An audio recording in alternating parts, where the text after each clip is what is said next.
bugün danışmalı olduğumuz məsələ Albaniya dövləti. Albaniya dövləti elə bu İskəndər imperiyasının süqutu nəticəsində yaranan dövlətlərdən biridir. Nə vaxt yaranıb? Eramızdan əvvəl 4-cü əsr 3-ün sonu. 4-ün əvvəl 3-ün sonu. Bunun konkret ili yoxdur deyən mənbələrdə.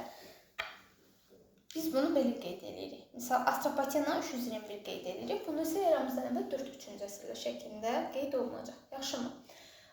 Albaniya dövləti. Albaniyanın paytaxtı haradır? Qəbələ. Daha dəqiq desək, Kabalaka. Qədim mənbələrdə bu şəkildə keçir Albaniya. Yaranmışdı Albaniya dövləti. Albaniya dövlətinin siyasi tarixində o qədər çox məsələlər yoxdur. Ümumilikdə bilməlisiniz, Albaniyada bizə məlum 3 dənə sülalə var. 1, 2, 3. Birincisi kimdir? Arranilər. Arrani. 2 Arşaki.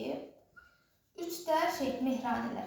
Mehrani nümayəndələri. Bugün danışacaq qədim Albaniyadan və Arrani nümayəndələrindən. Kimdir bu Arrani nümayəndələri?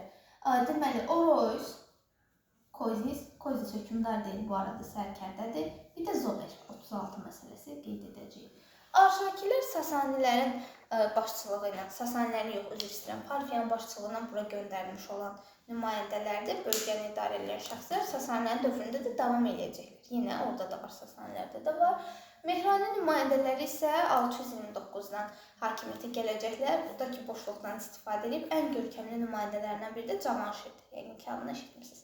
Bunlardan növbəti dərsdə danışılacaq. Sasani asıllığında bundan, ərəblərlə danışanda bundan. Ərəb ağalığı dövrünü. Belə, siyasi tarixdə nə deyir? Pompeyin bölgəyə yürüşləri. Pompey. Eramızdan əvvəl 66, eramızdan əvvəl 65. Bu Kür döyüşüdür. 65-də Qanıqdır. Qanıq döyüşün digər adı Alazan. Gürcüstana düşür bugünkü Alazan çayı vadisi.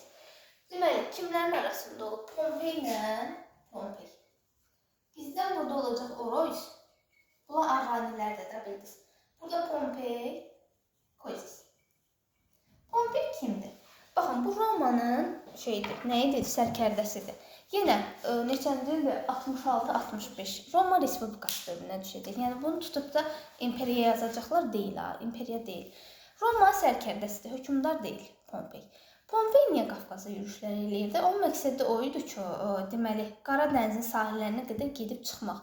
O məqsədlə də Xəzərin sahillərini tutmaq istəyirdi. Ticarət baxımından gedib Hindistana çıxacaqdı. Hindistanla ticarət əlaqələri quracaqdı. O məqsədi daşıyırdı.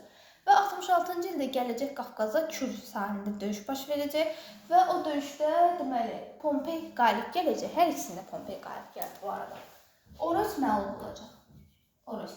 Amma bu albanlar dinc dayanmayacaqlar və onlar təqib eləyəcəklər Romalıları və o da deyəcək, hə, yaxşı elirsən, nə gözəl ki, 65-də səni bir dəfə də məğlub eləyim Qanıqda. Bu aralıqda bir də gəlib Gürcüstanı tutacaqlar. Gürcüstanı da tuturlar. Alazan vadisində yenə məğlubiyyətdir. Kozis kimdir? Kozis sərkərdədir. Baxın, çox xahiş edirəm sizdən. Testlərdə hökmdar Kozis yazacaq deyil. Pompey də hökmdar deyil, sərkərdə. Roman sərkərdəsi. İkisi də bərabər hüquqlu adamlardır. Yaxşı. Qanıq döyüşündən başqa nə bilməlisiniz? Bu məsələ bir də hilədən istifadə eləmişdilər, hilə. Bir də Alban qadınları. Bayaq bu Amazonkalar falan dedi ya. Baxın, onların orada böyük rolu var idi. Döyüşlərdə həqiqətən. Hilə məsələsi də nədir? Qaçan albanlar falan meşədə qaçdı, gizləndi, od vurdular, meşəni yandırdılar. Bəli, o şəkildə. Alban qadınları döyüşkən idi də. Bəli. Hətta də şoka düşmüşdülər, üzünü açıb görmüşlər ki, bunlar qadınlardır. Belə, bir də növbəti 36. 36-da Albaniyada hakimiyyəti kimdir? Zober. Digər tərəfdə kimdir? Kanidi. Kanidi burada qalib gələcək. Zober məğlub olacaq. 36 yürüşü. Bu Kanidi kim olandır? Roma sərkərdəsi budur. Antoni var idi Fraspoya gələn. Elə bil, o da Antoni sərkərdəsidir. İşə baxay, Antoni gedəcək Fraspodan məğlub olacaq. Amma Kanidi gələcək, burada qalib gələcək Zoberə. Təkcə Zoberə qalib gəlmir, həmçinin o orada Gürcü hökmdarlığında mənbələrdə bu İber şəklində keçir. Gürcüstan əvvəlki adı İberiyadır. Yaxşı, İber hökmdarlığında tabi edir. Siyasi tarixinin hələ ki bu qədər. Digər məsələlərdə zaten öz eksini tapacaq, danışılacaq. Albaniya. Keçək danışaq biraz mədəni durumundan, iqtisadi. Burada siyasət azdır, mədəni şeylər çoxdur. Misal, möhürlər. Möhür nədir? Üzük formasında olurdu. Və mühüm dövlət sənədlərinin, qapıların, başqa qabların üzərinə falan möhürlüydülər və dövlətin yaranmasına meydana çıxıb. Elə 4-3, yaxşı 4-3-cü əsrlərdə. Sonra su dəyirmanlarının istifadə. Su dəyirmanı bizim eranın 1-ci əsri. 1-ci əsrindən etibarən. Sonra nə deyə bilərik sizə? Su dəyirmanlarını qeyd elədik. Aha, danışaq burada möhürlər, su dəyirmanları, pullar. Hə, əsas məsələ pul. İskəndərin adına kəsilmiş. İlk dövrlərdə, elə dövlət təzə yarananda İskəndərin adına kəsilmiş pullardan istifadə olunurdu. Sonra bu pullar tələbatı ödəməli, çünki az idi. Bu məqsədlə eramızdan əvvəl 3-cü əsrdə, eramızdan əvvəl 3-cü əsrdə yerli pul kəsdilər, amma öz adlarından yox, Arani hökmdarların adından yox. Əslində heç dəqiq bilmirik ya, o dövrdə Aranilər demək 1-ci əsrdə. Bizə 1-ci əsrdə 3 dənə Arani məlumdur, 3-cü əsrdə dəqiq bilmirik də orada kim hakimiyyətdə oldu. Pullar kəsdilər, yerli pullar, amma yenə İskəndərin adına. Yaxşımı? Bu pullardan istifadə nəyi göstərir? Ticarətin inkişafını. Ticarət inkişaf eləyər ki, sənin pula ehtiyacın olar da. Bu Albaniyada ticarətin inkişafını göstərən faktdır bizə. Sonra burada 3-cü əsrdə pul dəfinələri hardan tapılır? Qəbələ, varlıdır da hamısı ona görə. Bir də şeylər, Şamaxıdan.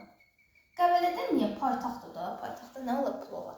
Şamaxıdan tapılmağında Şirvanşahlarla oxşar cəhət götürərsiniz.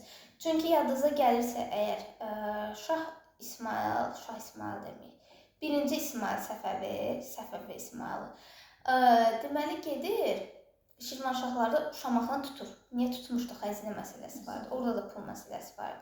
Bakı qalasında tutacaq xəzinəni keçirmək üçün. Burada da oxşar cəhətdir, yaxşımı? Bunu götürərsiniz, pul dəfilələri. Sonra bölgə var bu dövrdə alanların yürüşləri, alanlar. Bizim eranın 1-3-cü əsrlər. Ən böyük yürüşləri də 72-74-dür. Bunların Qafqazda olduğunu nə sübut edir? Katakomba. Qəbir. Bəli, qəbirləridir.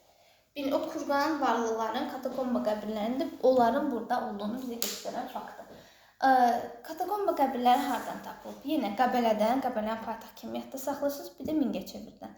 Olan ən böyük yürüşü də 72-74 idi. Hardan gəlirdilər? Deməli, o Dərbənd həmişə bizim üçün keçidi olub baxı. Birinci elə Türk axınıdır. Birinci Türk axını hansı idi? Yox, birinci Türk axını. Türk sayfalarının birinci böyük axını. Kimi? İskit saxlar. Neçənci əsrdə? 7-də. Bəli.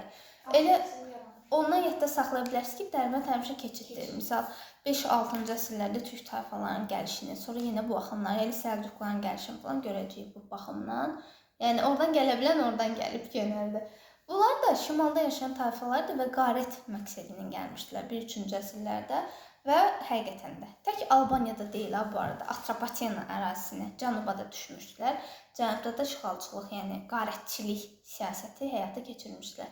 Bu kimdən oxşar cəhət ola bilər? 9-10-cu əsrlərdə Azərbaycanda olan Slavyanların. Sonra vardı, Stepan Razin 1668-də Rus-Kazak nümayəndəsi, o da Səfəvilər dövründə nəyə gəldi? İşğalçılığa, yəni qarətçilik məqsədi ilə gəldi. Ondan oxşar cəhət kimi qəbul eləyə bilərsiniz. Belə bunu, bu qədər. Bu da yəni olan işğalçılıq məsələsi. Bir də var yazı. Yazı önəmlidir. Albanların öz əlifbası var 5-ci əsrdə. Asagenin əlifba islahatı ilə, hətta 52 hərfdən ibarət olan bir əlifbadır bu. Yazı da 2 dənə yazı burada nümunəsini görəcəyik. Yerli bu əlifba bir kənara, o qalacaq kənarda. Yox, mexi deyil. Burada bir Yunan yazısı, elə bu Yunan təsiri, bir də Roma yazısına rast gəlir. Roma yazısı nədir? 81-96-cı illər bizim erada, Qobustanda tapılır. Qobustan hansı dövrün abidəsi idi? Qobustan üstündə nə tapılmışdı Qobustanda? Şəkillər, incəsənət, Fotoqrafik, bir də alətlər, kiçik. Kişinin portayı. Bəli, ölçənmə alətləri. Qobustan və neçənci ildə UNESCO mədəni irsi siyasətində 2007-də daxil olmuşdu. Piktoqrafik ən böyük yazı şəkil nümunələr budadır. 81-96-da Roma sərkərdəsi, legion nədir? Qoşun deyildirlər də, Roma qoşunu. Domisianın bu Qafqazda olduğu faktı var. Qobustanda bir də kitabı var ondan bağlı. O da bizə göstərir ki, Roma yazısı ilə tanışdılar. Domisianın səfəri, Domisian yazıram. 81-96. Bu Qobustan. Yunan yazısına rast gəlmişik. 2-ci əsrdə Şəkidə böyük dəhnədə. Bu əvvəlki kitablardan 1902 qeyd olunurdu. 2-ci əsr yadda saxlayırdıq. Artıq yoxdur, ehtiyac da yoxdur. 2-ci əsrdə də Şəkidə böyük dəhnə kəndindəki abidə onu bizə fakt kimi göstərir. Bu qədər. Bu da mədəniyyəti abidələri. Sual.